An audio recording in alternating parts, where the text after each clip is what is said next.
tenemos que ser productores, porque tenemos el derecho a producir nuestra propia energía y a usarla.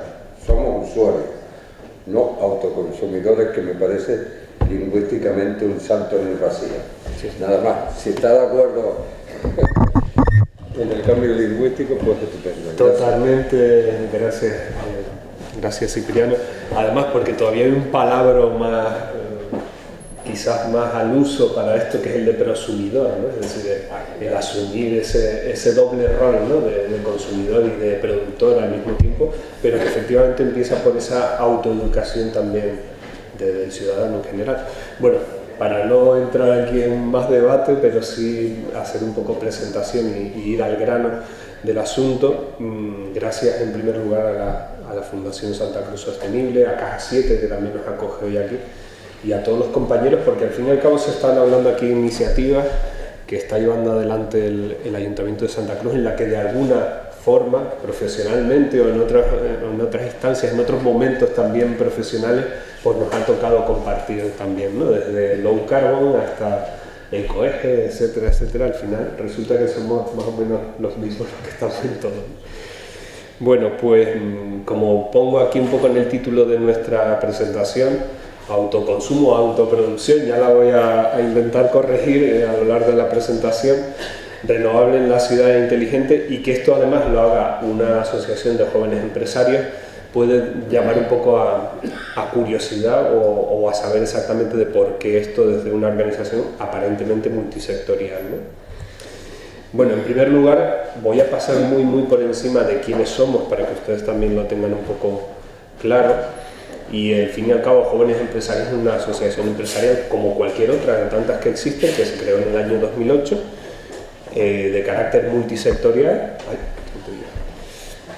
y que hoy en día pues se encuentra un poco en periodo de transformación. Es decir, por un lado, viendo que efectivamente los jóvenes empresarios estatutariamente y en el conjunto de la Unión Europea se es joven empresario hasta los 41 años, y que a partir de ahí perdemos un caudal importante no solo de número de asociados, sino también de cultura y de nuevos valores que están asumidos en los empresarios. Y por otro lado también, como vemos ahí en una de nuestras marcas, el impulso a la presencia de la mujer en el sector empresarial, pero también en el tejido asociativo, que es algo bastante curioso. Hubo una anécdota en la última visita del rey aquí a Canarias, donde apareció fotografiado con el rey y la reina, con toda la cúpula empresarial de Canarias, donde solo había una mujer, ¿no? Era significativo de hasta qué punto, bien sea a veces por autocondicionamiento de las propias mujeres o también por de alguna manera apartarlas de esos ámbitos de poder, pero lo cierto es que no aparecían ahí, y el propio monarca comentó esto a micrófono cerrado, que parecía un poco un contrasentido en los tiempos en los que estamos, ¿no? Por eso nosotros desde la asociación, de los cuales 32 de nuestros asociados son mujeres, es un indicador interesante de por dónde están yendo también las iniciativas empresariales en Canarias, donde las mujeres están emprendiendo más y tienen un nivel educativo superior al de los hombres. Si hay una diferencia importante es que en las carreras técnicas hay una presencia todavía escasa, pero está habiendo mucho emprendimiento por parte de las mujeres. Nosotros hacemos precisamente ese apoyo a través del acompañamiento de proyectos empresariales, asesorando a las empresas, por otro lado perteneciendo también a la Red CIDE, que es una organización del Gobierno de Canarias que apoya la innovación. Y esta parte, que es la que de verdad entronca con la ponencia de hoy y con el sentido de esta jornada, que es los Objetivos de Desarrollo Sostenible de Naciones Unidas. Estos Objetivos de Desarrollo Sostenible que ha impulsado Naciones Unidas, y que precisamente estuvo Ángel Pes, que es el presidente de la Red Española del Pacto Mundial, hace muy poquito, en la Semana de la Calidad organizada también por el Cabildo de Tenerife, están dirigidos precisamente a las empresas, confiando que el cambio climático, el luchar, o sobre todo el adaptarnos, porque ya está claro que luchar contra un gigante es muy complicado y hay que intentar recibir el impacto menor. Hay que hacerlo también desde las organizaciones empresariales y desde las propias empresas, es decir, con compromisos, con objetivos que se puedan medir, con, digamos, identificación de buenas prácticas y aplicación en las empresas, y ver luego que que efectivamente no solo no se reducen los ingresos, sino que efectivamente también aumentan los beneficios, ¿no? Primero porque también se crea una comunidad dentro de la empresa más implicada en la gestión ambiental y más identificada con los valores de la propia empresa. Eso es lo que nosotros por lo menos intentamos hacer. De hecho, de las 13 organizaciones que en Canarias son socios de la Red Española de Pacto Mundial, 8 son asociados nuestros, incluidos en nuestra asociación, que es la única organización de jóvenes empresarios a nivel de toda España que está implicada con estos objetivos. La verdad que las implicaciones de llevar adelante los objetivos de desarrollo sostenible para una organización como la nuestra no son especialmente complicadas, es decir, es cuidar un poco el tratamiento que hacemos con los escasos impactos que tenemos ambientales, pero sobre todo sí trabajar con las personas, porque esto es algo un poco novedoso, entre comillas. En general el movimiento, digamos, a favor del ecologismo, del medio ambiente, siempre había considerado la protección de la naturaleza, pero está claro, y hoy es importante que además Naciones Unidas lo ponga en valor, que también las personas formamos parte de las soluciones, aunque seamos también el problema, ¿no? Ahí he señalado en los objetivos 7 al 12, que tienen que ver con la energía asequible y no contaminante, el trabajo decente y el crecimiento económico, la industria y la innovación y la infraestructura, la reducción de las desigualdades, las ciudades y comunidades sostenibles y la producción y consumo responsables, como los objetivos un poco que están más implicados también con la autoproducción de electricidad en este caso. Llegado a este punto, también es importante quizás hacer un pequeño parón sobre qué es autoconsumo, qué es ciudad inteligente, muy brevemente, porque estoy convencido de que ustedes ya están familiarizados con estos conceptos. Básicamente el autoconsumo o la autoproducción, como señalaba Cipriano, consiste en generar nuestra propia electricidad allí donde la vamos a consumir. Esa es una parte fundamental, y que además provenga de fuentes renovables, porque al final podríamos tener también un motor de gasoil en la puerta de casa y también podría ser autoproducción, pero en este caso además el objetivo es que no generemos impacto ambiental. Esto puede ser a nivel domiciliario, puede ser a nivel urbano también, como hemos visto en ese proyecto de la vía autosostenible en Santa Cruz.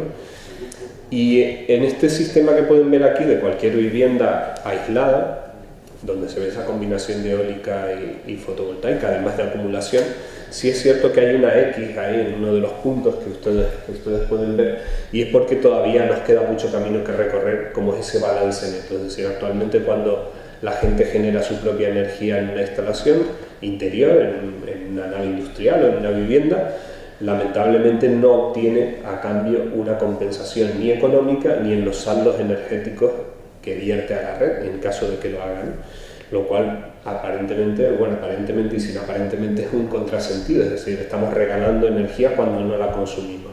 Esa es una reclamación que va para largo, porque hay muchas plataformas y hay organizaciones que lo están reclamando como una parte del incentivo a que todos nos impliquemos en la autoproducción. Y la ciudad inteligente, pues por un lado ven por ahí una imagen de esa polis griega de Atenas, ¿no?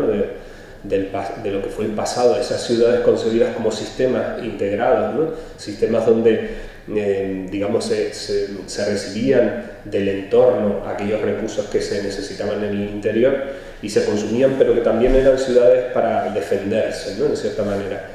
Es cierto que hoy en día las ciudades están volviendo a ser lugares en cierta manera de refugio, ¿no? Es decir, no solo porque allí es donde se genera el empleo, sino también es donde obtenemos muchos de los servicios, muchas de las comodidades que hoy en día reclamamos, pero también generan muchos problemas, ¿no? Y esos problemas o simplemente los podemos ignorar o los podemos atajar, y eso es lo que tiene que ver precisamente la ciudad inteligente, aquella que es capaz de convertir también los problemas en oportunidades.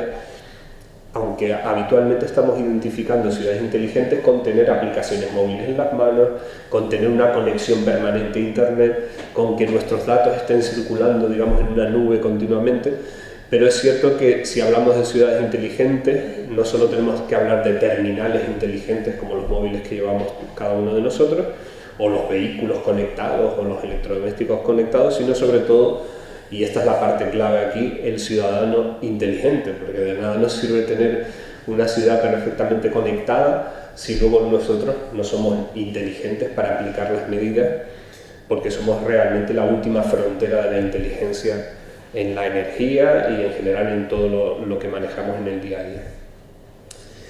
No se nos escape, estamos en un contexto muy concreto, el del cambio climático, es decir, una amenaza que tenemos encima y tenemos que responderle desde las ciudades, por ejemplo, a través precisamente de maximizar las oportunidades de generación en el interior de las ciudades. ¿Qué ventajas tendría básicamente el autoconsumo? Pues por un lado tenemos unas ventajas fiscales que existen ya hoy en día. De hecho, en Santa Cruz hay algunas ordenanzas al respecto sobre quién instala fotovoltaica o solar térmica en su cubierta, y tiene por eso unos reconocimientos, digamos, en su fiscalidad, en sus tributos. Por otro lado, es luego que ha salido aquí muchísimo, no pienso extenderme demasiado en esas partes, de ahorro que también se produce para nuestros bolsillos, emisiones, obviamente, también es una parte fundamental. Por ejemplo, el propio vehículo eléctrico, uno cuando está en un atasco en medio de una ciudad como Santa Cruz, si se llega a preguntar qué pasaría si estuviéramos en el mismo atasco pero sin ruido, sería la verdad que es un descanso bastante importante, ¿no? Y luego también la mejora del entorno, del ambiente urbano en general, hacer más respirable la atmósfera en nuestras ciudades, más habitable, más salud. Hay también estudios precisamente que hablan sobre cómo nos afecta a la salud las emisiones de CO2 y la reducción de pérdidas de energía, es decir, si generamos electricidad cercana a nosotros, las pérdidas que se producen en la red eléctrica para traernos electricidad de kilómetros lejos de nosotros se reducen considerablemente. Tenemos por otro lado también oportunidades, y es ahí donde a la Asociación de Jóvenes Empresarios especialmente le interesa posicionarse. Tenemos un desarrollo de software importantísimo vinculado a cómo se gestiona la energía en los entornos urbanos. Las actividades, digamos, maker, es decir, todo aquello que somos capaces de crear si tenemos una fuente energética cercana con herramientas que hoy en día cada vez están más cerca, como la impresión 3D. Luego las instalaciones y los mantenimientos, el autoconsumo genera un ambiente positivo para el desarrollo de la pyme, que es realmente la pequeña empresa la que genera más empleo y la que de verdad deja sus ingresos, sus beneficios localmente. Pagan los impuestos aquí, no los pagan en otras partes del territorio. Luego también hay un aspecto importante que es las posibilidades de desarrollo de empresas de consultoría y de ingeniería, la reducción de las emisiones, que también es una de las ventajas, y los productos financieros asociados a la inversión. Muchos ciudadanos no apuestan por un sistema de autoproducción o autoconsumo en su vivienda, porque primero también hay que romper ese mito de que es algo caro. Efectivamente cada vez lo es muchísimo menos y es más asequible, pero es cierto que pagar una cierta suma de dinero cuando las economías familiares están en crisis todavía hoy en día, pues es complicado. O sea, ofrecer una solución de financiación para un sistema de autoconsumo es una parte también interesante que la banca, después de los cambios de normativa que hubieron en los años 2010, 2012, se echó mucho hacia detrás, y la verdad que todavía está reticente a hablar de energías renovables en general. Y luego tenemos una serie también de barreras que impiden que accedamos a veces a esa energía. Por un lado, la edificación, que no está adaptada suficientemente a la instalación de este tipo de paneles, etc. Luego también el propio urbanismo, la disposición de las parcelas, cómo se urbaniza el territorio, o si ya lo tenemos consolidado, y los planes generales de ordenación urbana también son a veces una barrera para el autoconsumo, simplemente porque nadie se lo ha preguntado. En un trabajo en el que también Julián participó y en experiencias diferentes, comprobamos, por ejemplo, que algunos planes generales de los municipios de Canarias limitaban la superficie que se puede ocupar de una cubierta plana, simplemente, y no distinguía entre si se va a instalar una torre de refrigeración o se va a instalar un panel solar fotovoltaico, que desde luego que es algo totalmente distinto, y eso limita de una manera importante también la capacidad que tengamos de crear esas opciones de generación renovable. Y luego hay una regulación sectorial que en este caso sí condiciona muchísimo, que es el hecho de que precisamente no se compense al productor con una retribución justa o con una compensación por la energía que vierte a la red. Ese es un trabajo que también se está asumiendo que hay que realizar, porque efectivamente si producimos algo deberíamos recibir a cambio, ¿no? ¿Qué necesidades hay, por tanto? Es decir, hay unos cambios regulatorios que son imprescindibles, por lo menos para potenciar más los sistemas renovables. Esto no quiere decir que volvamos a un sistema de primas como existió hace unos años, sino sobre todo que haya un desbloqueo de la autogeneración. Luego avanzar en temas que, por ejemplo, en la Unión Europea ya se están hablando y en otros países, como la fiscalidad verde, es decir, que nuestros productos, una parte o digamos la aplicación de los impuestos esté en función de la composición o de la huella de carbono, de la huella hídrica o en general de la huella ecológica que tienen en su producción. Es decir, muchas veces no reparamos en que importar desde el punto de vista incluso alimenticio, alimentos a Canarias, supone que emitamos CO2 o equivalente a la atmósfera, y eso no se ve reflejado muchas veces en los precios ni en los incentivos fiscales.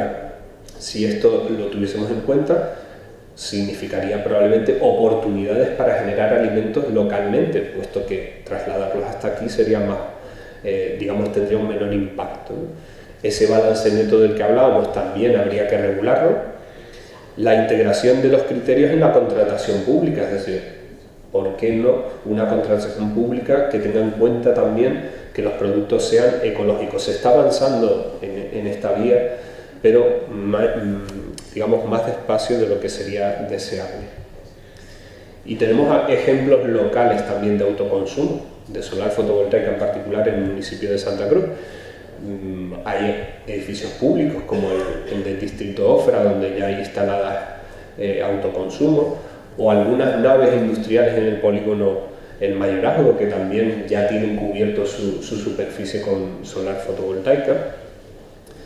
También en el caso del polígono del Chorrillo, donde silenciosamente, porque la verdad es que no nos lo anuncian en los medios de comunicación habitualmente, pero es cierto que las empresas especialmente son las que están apostando por el autoconsumo, porque lo ven claramente. Primero, su consumo está en las horas de máxima radiación solar, con lo cual eso también es una ventaja, a diferencia del nivel residencial, y están viendo que de verdad ahorran energía y ahorran también costes. Esa es una parte importantísima. Y tenemos el recurso que está ahí esperando un poco que lo explotemos. En este caso es el mapa de potencial fotovoltaico que podemos visitar en Grascan y verlo, y vemos cómo efectivamente pues Santa Cruz está en una de las mejores posiciones. Quizás la escala de colores, como una escala global a nivel mundial, no refleja exactamente el potencial que tiene Santa Cruz, pero es evidente para todos nosotros que es una zona de régimen de vientos habitual y al mismo tiempo de mucha radiación solar. Y una de las propuestas que también, y hay gente que ha trabajado en esto, también en el caso de Santa Cruz, es el desarrollo de mapas solares urbanos, es decir, ver qué potencial existe en nuestras ciudades, en los tejados de nuestras viviendas, para generar electricidad con energía renovable como la solar fotovoltaica. Es una parte importante. De otras ciudades como Madrid, Murcia, Las Palmas incluso también ha desarrollado un mapa de estas características, y que ayuda a que seamos conscientes de que sobre nuestras cabezas tenemos todo un potencial de generación de electricidad renovable. Algunas de las medidas que también se pueden desarrollar, sobre todo trayéndolas al nivel, digamos, municipal de Santa Cruz, ¿no? Una serie de objetivos y compromisos claros y medibles. El Pacto de los Alcaldes es un ejemplo. Es decir, los ayuntamientos se comprometen a una reducción de emisiones. Nos hablaba Humberto de ese compromiso que tiene Santa Cruz hasta 2020, de reducción hasta el 20%, pero es que el siguiente tramo que viene hasta 2030, el compromiso, si lo firma el ayuntamiento, llega hasta el 40% de reducción de emisiones de CO2, que ya es un objetivo importante. Tener un efecto ejemplarizante. Es fundamental que veamos que las administraciones apuestan por esto y nos enseñan que es posible. Se decía aquí, por ejemplo, también el hecho de que las guaguas eléctricas, que son una opción, lo cierto es que más allá incluso de la utilidad que para Tirsa o no pueda tener una guagua eléctrica, lo cierto es que los ciudadanos empecemos a testear las tecnologías es una parte fundamental para creer en ellas. Conocer nuestro potencial de generación es importante, integrar la perspectiva energética en las actuaciones, es decir, cuando se va a hacer una rehabilitación de edificios públicos, de vivienda pública o en cualquier barrio de Santa Cruz, debe tenerse en cuenta también el aspecto energético por una doble cuestión. Primero, porque contribuimos al medio ambiente, pero también porque conseguimos que esas viviendas gasten menos en electricidad. Si estamos hablando de familias que tienen dificultades para llegar a fin de mes, que están en situación de pobreza, que tengan que pagar menos electricidad, también es una ayuda indirecta que se le genera a través de proyectos que consideren la envolvente térmica o la generación de electricidad a través de renovables. ¿Y por qué no aprovechar esos fondos que vienen de los ministerios, en particular del área de vivienda, para hacer esas ARU o esas ARIs de rehabilitación urbana para contemplar este aspecto y no solo pintar una fachada, sino también de paso aplicar estas técnicas?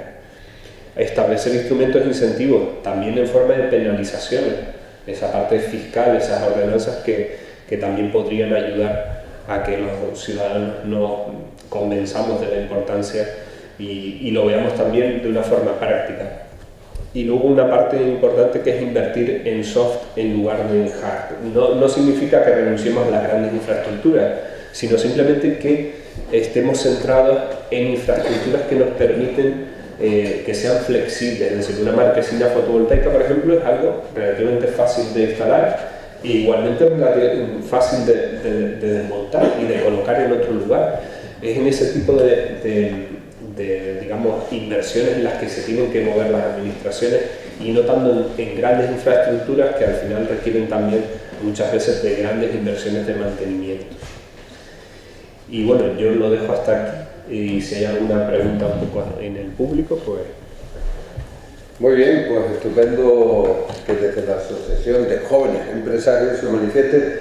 Felicidades porque acaba de introducir un tema que no hemos nombrado, que es los Objetivos de Desarrollo Sostenible, los nuevos Objetivos de Naciones Unidas, y felicidades porque sea la primera asociación española que forma parte del Global Compact, o del Pacto Global, como se traduce. Sí, Pacto Mundial. El Pacto, Global Compact de Naciones Unidas, que lo que demuestra, lo que está pidiendo Naciones Unidas es que, vuelvo y repito, aunque las Naciones Unidas es una empresa, como yo la llamo, formada por los gobiernos, igual que los organismos en el que yo trabajo, pues como la UNESCO, yo digo, esto es como una empresa donde los socios son los gobiernos, y de ahí salen algunas cosas buenas y otras bastante disparatadas, que dan la fotografía de lo que son los gobiernos.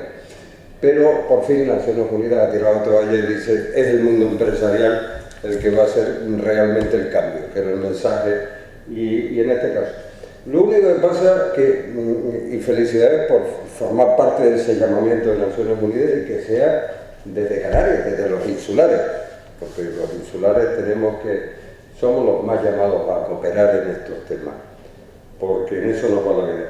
Pero quisiera hacer una reflexión, que antes hablaba con Héctor, que tú lo has nombrado, que fíjate que sigues hablando de autoconsumo, no me refiero a eso, pero si un hotelero, fíjense lo de la cultura, si un hotelero, por ejemplo, tiene un grupo térmico, un grupo de producción en su hotel, se llama autoproductor. ¿Por qué?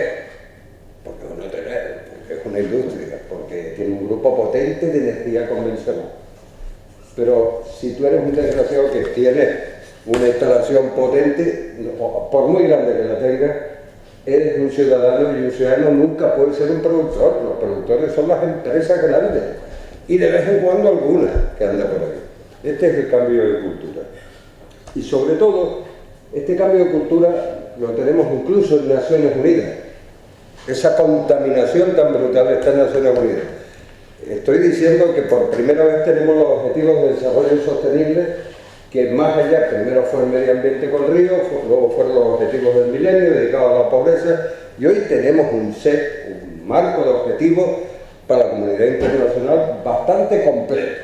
Los 17 objetivos abarcan muchos elementos. Pero, vaya por Dios, todo hay que decirlo. A mí me da vergüenza, y los que hemos trabajado en los procesos de Naciones Unidas, ¿cómo se llama el ámbito de energías renovables? No se llama energías renovables. Se llama sector, no sé si el 8 o el 9, se llama energía. Fíjense ustedes qué disparate. Energía, ¿cómo es?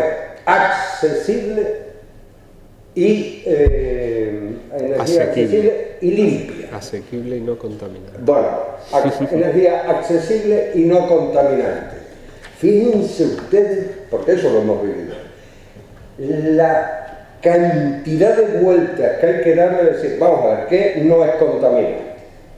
No contaminante es, porque por ahí se cuela lo de, el gas es menos contaminante, es poquitito, es menos, vale. O la nuclear no. incluso.